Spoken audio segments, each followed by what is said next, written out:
Hello बच्चों, good morning. आज हम पढ़ेंगे समविभव पृष्ठ। समविभव पृष्ठ में देखिए,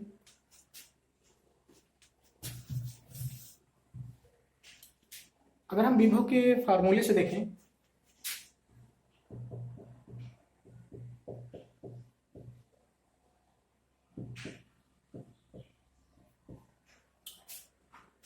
तो किसी बिंदु आवेश का जो विभव होता है उसके अनुसार तो v को ये 1/4 की ये कांस्टेंट है, q r ये दो वेरिएबल है।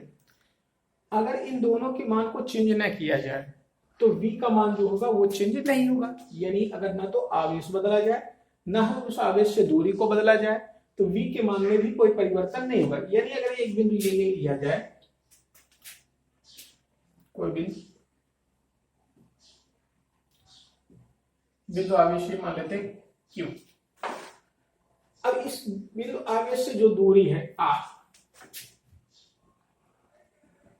हम यहाँ पे इससे दूरी r पर यहाँ पे लेंगे। अब v और r दोनों को मान को अगर ना बदला जाए, यानी अगर हम यहाँ कह दें कि ये ऐसा पृष्ठ हम लें,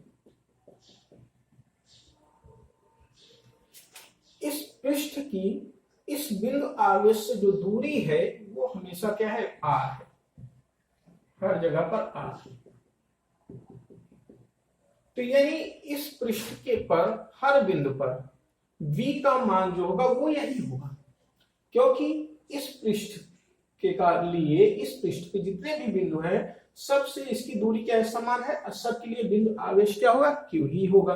तो इस पृष्ठ के सभी बिंदुओं का विभव v ही होगा, चाहे जिस बिंदु को ले लिया जाए उसका विभव कितना होगा, v होगा। यानी इस पृष्ठ के सभी बिंदुओं का विभव जो होगा वो समान होगा। तो ऐसे पृष्ठ को हम बोलते हैं समविभव पृष्ठ। यानी जिस पृष्ठ के सभी बिंदुओं के विभव समान होते हैं उस पृष्ठ को हम समविभव पृष्ठ कहते हैं। या इसी को दूसरे शब्दों में हम ये कह सकते हैं, किसी भी पृष्ठ के किन्हीं दो बिंदुओं, अगर ये पृष्ठ है बना दे, किन्हीं दो बिंदु, एक बिंदु ए हो गया, एक बिंदु ये हो गया, एक बिंदु ये हो गया, कई बिंदु, तो किन्हीं दो बिंदुओं के बीच का विभवांतर यानी विभव में अंतर डेल्टा v का मान क्या हो, शून्य हो, तो ऐसे पृष्ठ को समविभव पृष्ठ कहते हैं। तो इसकी परिभाषा लिखेंगे, यदि किसी पृष्ठ के किन्हीं दो बिंदुओं का विभवांतर शून्य हो तो उसे समविभव पृष्ठ कहते हैं।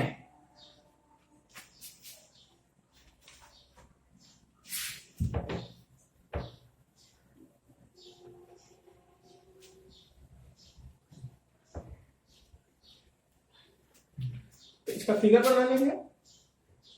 ये मान लेते हैं यहां पर आवेश प्लस q,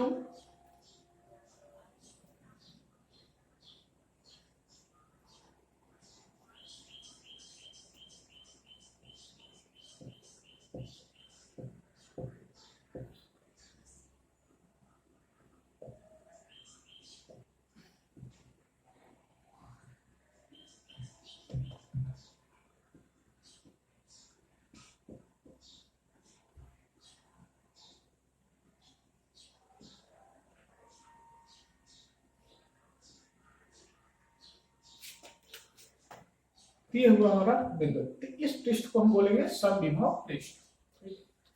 अगली रेंज डालेंगे,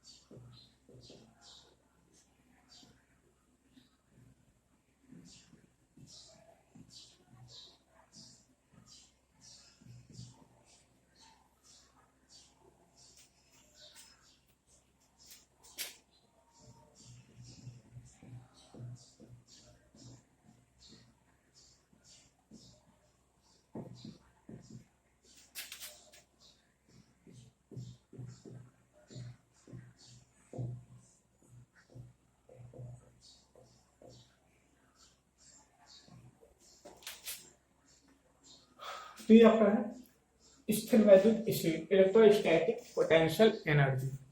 तो देखिए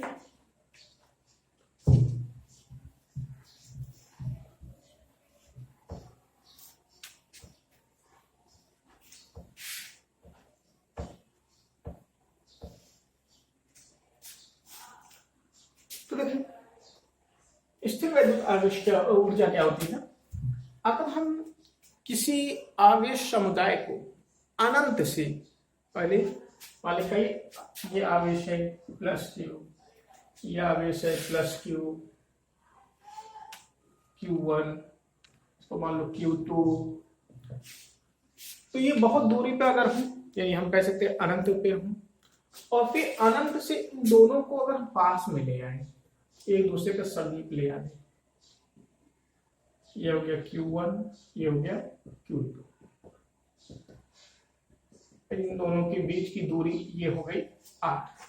तो अगर हम इन दोनों को अनंत से एक दूसरे के समीप ला रहे हैं, तो ला करके हम इस निकाय की जो रचना करते हैं, तो यहाँ पर समीप लाकर निकाय की रचना करने में जितनी ऊर्जा व्यय होती है, जितना भी हम कार्य करते हैं, वही कार्य इस निकाय की स्थिर वैद्युत स्थितिज ऊर्जा कहलाती है। यानी किसी किन्हीं आवेशों के निकाय को अनंत से एक दूसरे के समीप लाकर निकाय की रचना करने में किए गए कार्य को निकाय की वैद्युत स्थितिज ऊर्जा कहते हैं। ठीक, तो इसकी पहले परिभाषा लिख लेंगे। आवेशों के किन्हीं निकाय को अनंत से एक दूसरे के समीप लाकर निकाय की रचना करने में किए गए कार्य को निकाय की स्थिर वैद्युत स्थिति ऊर्जा कहते हैं।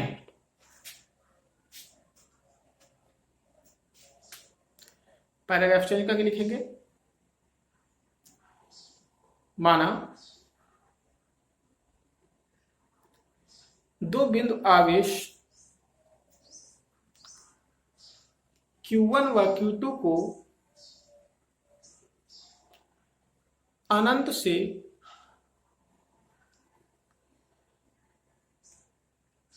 परस्पर R दूरी तक एक दूसरे के समीप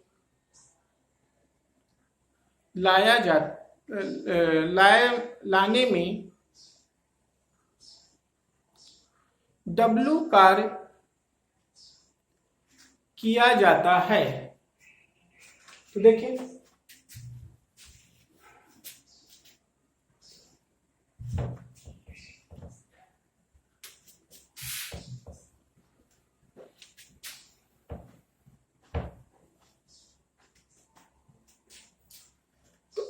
अब हम इसके कारण अगर यहां बिंदु विभव निकालें, तो चूंकि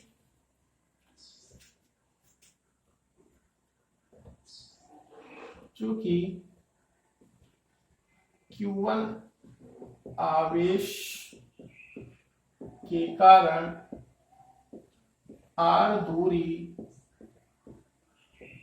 पर विभव V इक्वल टू 1/4πε0 Q1 बटे R। इस आवेश के कारण यहां पर जो विभव होगा वो इतना होगा। अब चूंकि हम पहले पढ़ चुके हैं, विभव V इक्वल टू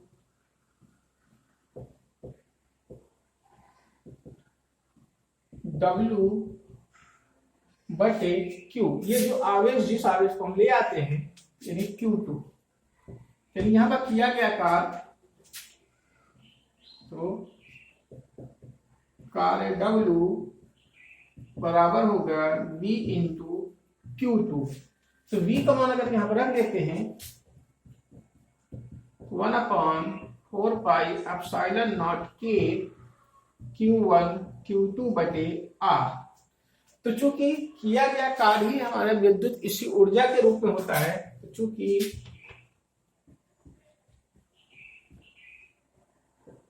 कृत कार्य बराबर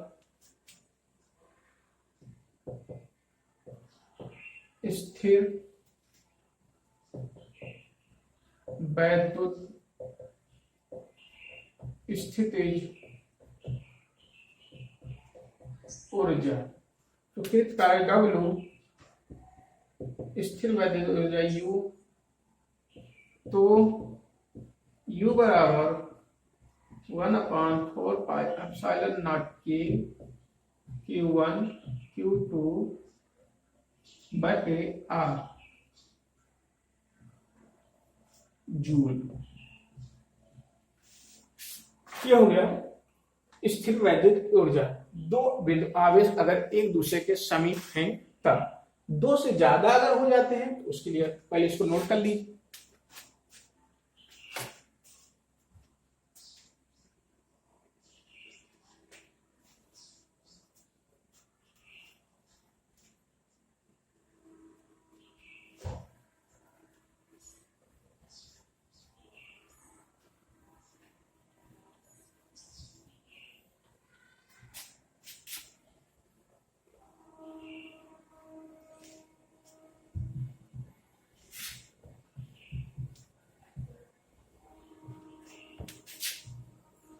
अब देखें, दो से ज्यादा आवेश हो, तीन आवेश हो,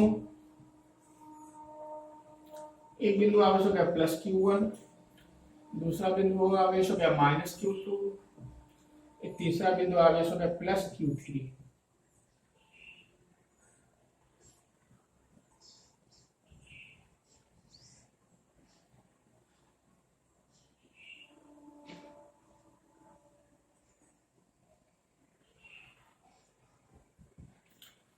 अब यहां पर इसमें इन दोनों का ये हो गया R12, इसके बीच की दूरी, इसके बीच की दूरी R31, यहां से इसके बीच की दूरी R23, ये दूरी हो गई। मान लेते हैं ये आवेश है, इसके बीच की दूरी R12 है, Q1 और Q2 के बीच की, Q2 और Q3 के बीच की ये दूरी है। तो इस पूरे निकाय की वैद्युत इससे ऊर्जा कितनी होगी? तो इससे ऊर्जा यानी ऊर्जा जो होती है अदिश राशि हुई। अदिश राशियों में जितने भी अदिश रहते हैं वहां पर आवेश को चिन्ह के साथ लिया जाता है, ठीक है। जैसे विभव में भी हम आवेश को चिन्ह के साथ लेते हैं, क्योंकि मान जब रखते हैं चिन्ह, ऐसे यहाँ पर भी। तो इसमें पहले इस दोनों की अगर स्थिर ऊर्जा की बात करें तो U बराबर 1/4πε0 की Q1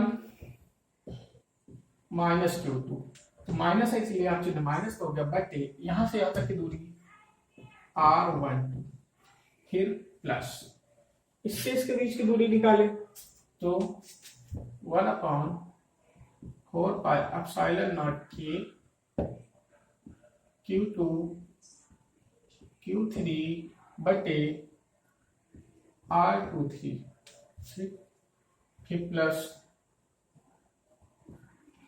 यहां से यहां तक की दूरी बात करें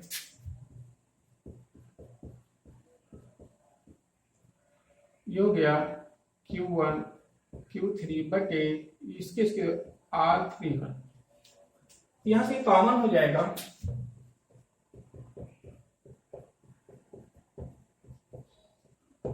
बचेगा क्या -Q1 Q2 बटे R12 माइनस Q2 Q3 बटे R23 प्लस Q1 Q3 बटे R31।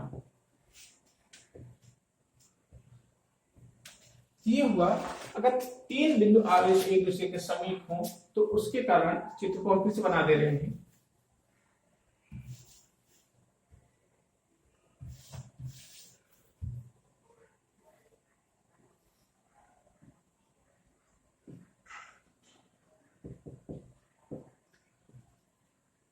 -Q2 plus Q3, R12 R23 R31, ये 3 बिंदु आवेश वाले निकाय की ये हो गई वैद्युत स्थितिज ऊर्जा। तो आज क्लास यही तक।